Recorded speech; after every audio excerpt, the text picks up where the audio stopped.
Bonjour, bienvenue dans ma cuisine. Alors pour tout vous dire, j'étais en vacances 2 semaines, donc je suis revenue dimanche dernier, le 16 mars, juste avant le confinement, et c'est lundi 17 où j'ai fait mes courses pour la semaine, pour remplir mon frigo, en pleine panique dans les magasins, dans les hypermarchés.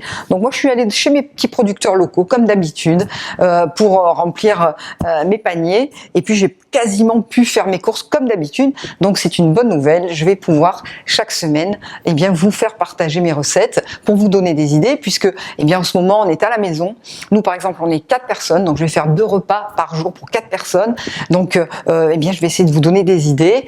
On va avoir la bonne nouvelle, c'est qu'on va avoir le temps de cuisiner, de faire nos frites nous-mêmes, nos carottes râpées nous-mêmes, et d'éviter d'acheter de la nourriture industrielle. Voilà la bonne idée. Donc lundi, j'ai vu que nos producteurs avaient beaucoup de poireaux et je me suis dit pourquoi pas vous proposer une recette de poireaux en vinaigrette un petit peu originale, puisque je vais les associer avec des betteraves. Donc la betterave, vous allez voir, vous allez en trouver partout, personne ne se jette sur la betterave crue, et pourtant pelée, juste râpée crue, elle est facile à utiliser et elle est parfaite, elle est bonne. Le troisième ingrédient que je vais utiliser sont des œufs. Je pense qu'on a tous pu cette semaine se fournir en œufs, donc bio si possible.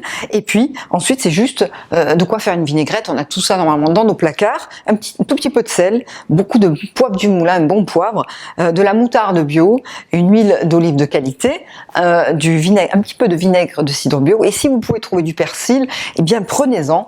Vous pouvez le conserver comme des fleurs dans un vase, dans de l'eau, plusieurs jours, vous verrez, ça va colorer ce plat. Plus que jamais maintenant, on va se faire plaisir en cuisine. C'est parti!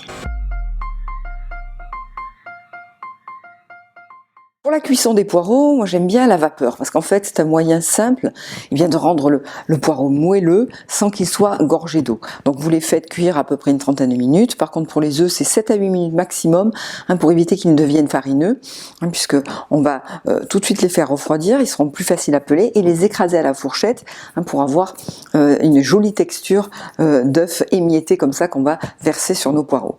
Voilà, ensuite pour la vinaigrette. Donc moi j'aime bien la faire généreuse en moutarde et en poivre. Normalement, je ne sale pas parce que la moutarde est salée, mais vous pouvez mettre un tout petit peu de sel. Pour le vinaigre de cidre, c'est selon votre goût. Pour l'huile d'olive, c'est minimum une cuillère à soupe par personne. Voilà, préparez votre persil émincé finement à l'avance. Et puis le temps de faire tout ça, les poireaux, normalement, au bout de 30 minutes, ils sont cuits. N'hésitez pas à les faire un petit peu égoutter comme ça sur un torchon, s'il y a un petit peu d'eau qui s'est déposée dessus, comme ça, elle s'évapore. Et puis ensuite, on peut dresser notre plat. Donc j'aime bien les déposer côte à côte et puis les ouvrir en deux. Alors là, quand vous les coupez en deux, ça doit être fondant comme dans du beurre. C'est comme ça que les poireaux doivent se déguster. C'est comme ça que vous les ferez apprécier aux enfants. S'il y a un petit peu des fils, ça ils n'aiment pas du tout. Voilà, ensuite vous les nappez de vinaigrette. Alors si vous aimez la betterave, vous voulez tenter le coup, vous en avez trouvé dans les commerces, vous la pelez, vous la râpez tout simplement avec un robot pour les carottes râpées. Sinon, vous déposez tout simplement sur les poireaux vos œufs émiettés comme ça, vous rectifiez un petit peu l'assaisonnement et vous décorez avec du persil. Vous allez voir cette entrée délicieuse, elle est fraîche, elle est colorée, elle est bonne pour le moral. Alors bon appétit!